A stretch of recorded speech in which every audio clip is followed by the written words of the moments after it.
bonne nouvelle ne vient jamais seule. L'aéroport de Strasbourg-Ensheim a enregistré pour la première fois depuis 2007 une hausse de son trafic passager. Plus de % en 2011, c'est bien, mais 2012 devrait être encore mieux, car la deuxième bonne nouvelle, c'est l'ouverture en avril d'une ligne Strasbourg-Barcelone. Après 4 ans de négociations, Vueling, filiale d'Iberia, a posé ses bagages à Ensheim. Un très bon coup, d'autant que la compagnie espagnole proposera des Strasbourg-Barcelone à partir de 40 €. C'est une belle étape qui est franchie, c'est vrai. C'est une nouvelle destination que l'on n'avait pas et c'est une compagnie différente parce que peut-être moins chère, plus accessible pour les passagers. Vueling se définit comme une compagnie nouvelle génération.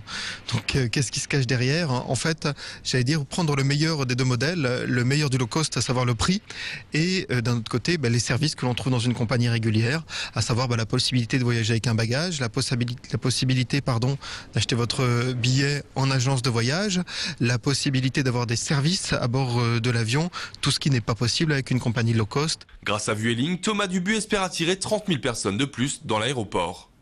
Directeur du comité régional du tourisme, Philippe Choucroune voit d'un très bon œil l'installation de la compagnie.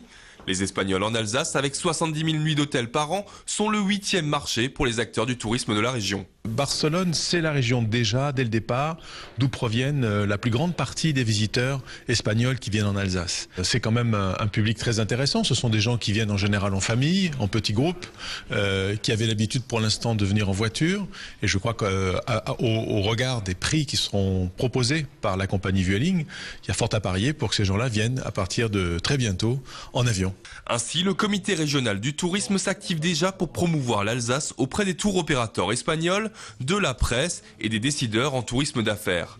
Pas question de passer à côté de l'occasion, et ils vont encore avoir du boulot en perspective. Info toute fraîche de dernière minute, Air France ouvrira au printemps 2 nouvelles destinations, un Strasbourg-Biarritz et un Strasbourg-Venise.